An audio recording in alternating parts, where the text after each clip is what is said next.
Hello everyone and welcome back. This is the Knife Doctor channel. I'm the Knife Doctor and today we're gonna capitalize on some people I pissed off. Let's go.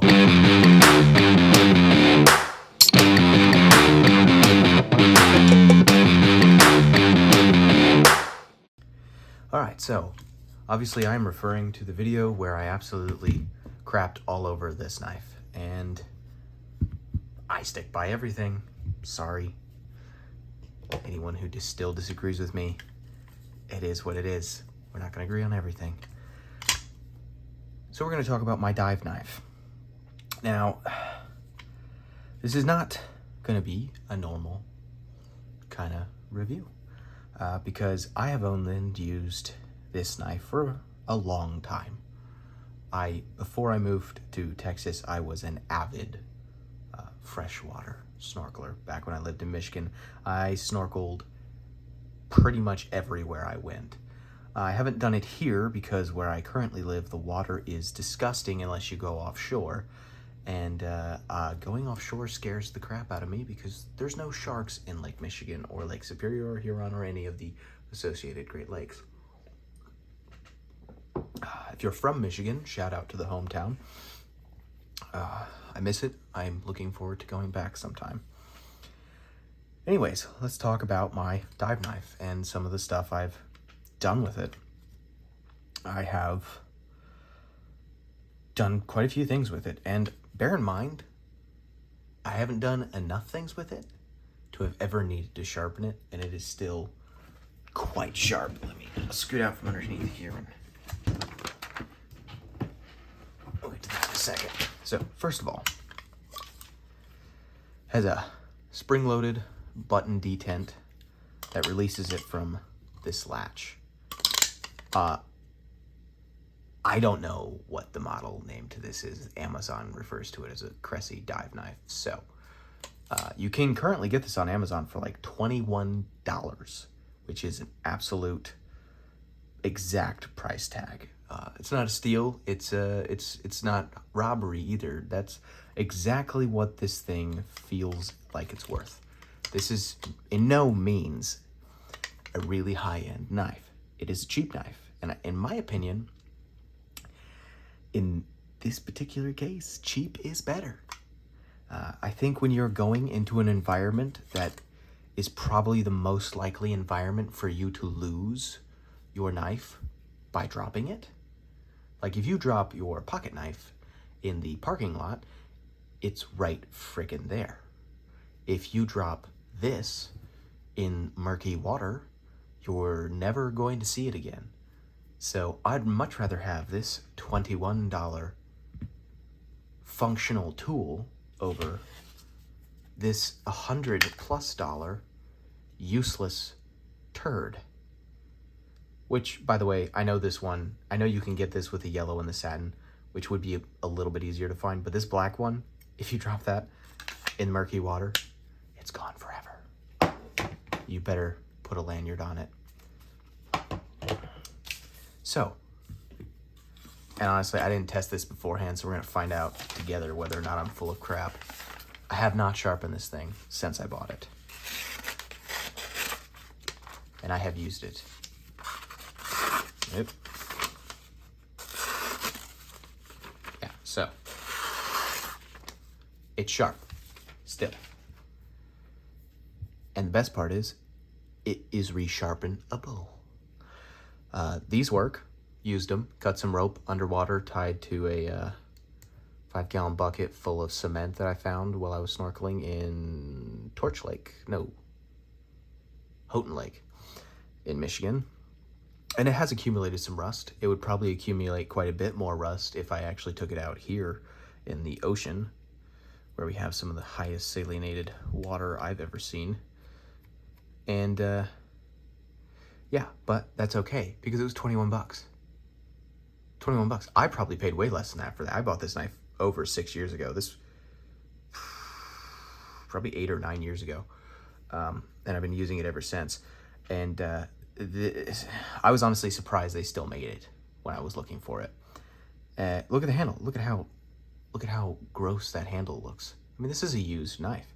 This is probably the knife I've used the most for its intended purpose. I stabbed a dead fish.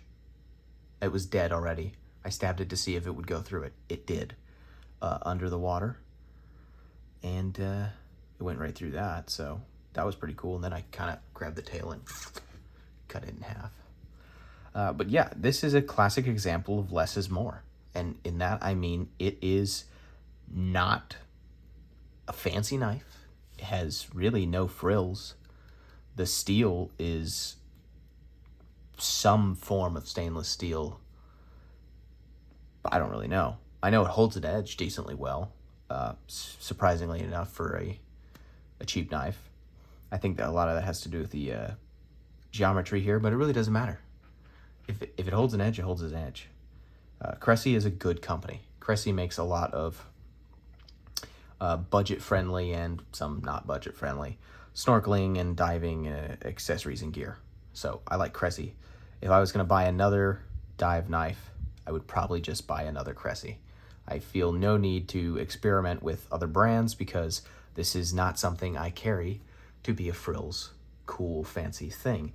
This is here for one purpose. If I get into trouble under the water in something that can be rectified by cutting or stabbing or sawing, I will use this knife for that. And this button is actually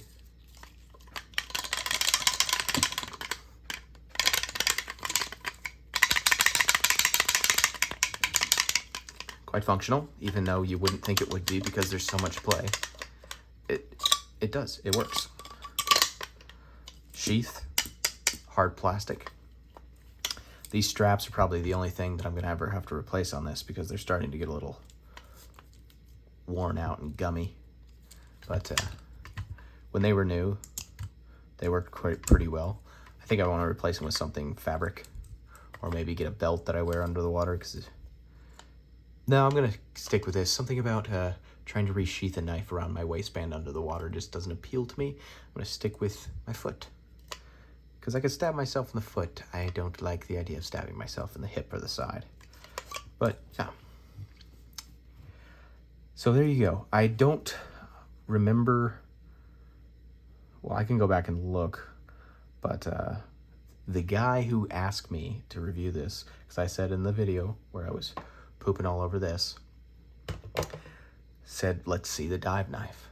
And I don't know exactly what his intentions were behind that. I don't know if he was just curious or if he was quite confident in his purchase that he wanted to see what I thought was better than this. And either way, you know, I'm glad that he interacted with me, and I'm glad that I get to make this video because it's pretty much for him. So thanks, buddy. I hope that you said it out of a place of kindness and niceness, but it's really hard to interpret text. So that's how I'm going to take it. That is how I'm going to take it. Thank you for your suggestion, and I hope it helps. I know that this knife seems like a great purchase, but first of all, let's be honest about something. This is a Spyderco knife that they designed for water use. I mean, it's not necessarily expressly a diving knife, but it's designed for being around the water, and it's not designed in any way to be set up in one of the most common configurations that we use these things, which is ankle straps. There's no ankle straps on it. So I just think, I mean, argumentatively speaking, yes. On paper, this is a better knife. It's higher quality. It's got better construction. It's from a very reputable manufacturer. Steel choice. If this was in any other steel, I would recommend this over this, obviously. But again, in an environment where dropping it often means losing it, not every time, sometimes the bottom is sand and very easy to find crap, but dropping it often means losing it, I'd rather have cheaper but functional. Less means more. And I don't recommend titanium dive knives because titanium just doesn't hold an edge either. Titanium is like almost worse than that. Than that over there. So yeah, this is a very functional knife. It's not fancy. It's not pretty. It doesn't do much. I will give you guys a close-up, even though you're getting a really good look at this boringness. But it's got a comfortable rubberized handle. It has some sort of tang construction, little metal guard there, but it cuts, it will poke, it saws, and it cuts cord pretty well. It is quite sharp, actually. But yeah, I mean, it does what it needs to do, and that's all you can really ask for, guys.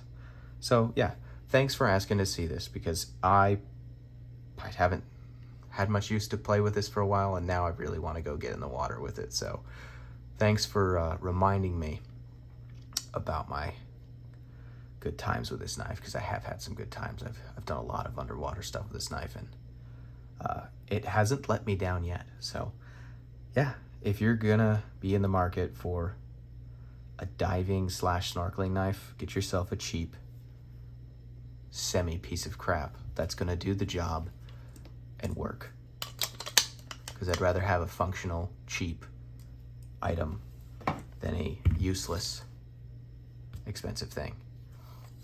Because that brand name that I love doesn't mean crap when your life depends on the knife you're using. So I don't care if I hurt anybody's feelings by bad talking this knife. I don't care if there's some magical voodoo BS that I can do to try to get a good edge on this that will increase the edge retention by however much it does. I'm sure I could find a way to increase the edge retention a little bit if I really wanted to, but I don't trust it anymore. I trust this. So the brand name doesn't mean crap when you need it to work. And if you're under the water and you need to pull this out, you're probably not in a good spot. That doesn't mean you don't pull it out for any reason. I said I stabbed a fish and ripped it in half while I was in there. So clearly sometimes we pull them out for fun. But thanks for watching, guys. It was a lot of fun. Thanks for the comment. I hope you enjoyed. I hope it helped. I don't want to make you depressed about your purchase of this, because I still am glad I own this knife. I don't really know why. I just am. It's a Spyderco, probably that. I'm a Spyderco nerd. I love Spyderco, so I'll keep any Spyderco I get. I just don't use it. It's in my collection. This is in my functional. I mean, this is not in my collection. This has been in my dive bag for the 2 years I've lived here in Texas. So thanks for coming, guys. Had a lot of fun. Like and subscribe. Should have said that earlier. I'll dub it. Not dub it. Bottom of the screen texty wexty thingy. Okay. Sorry. Talk again.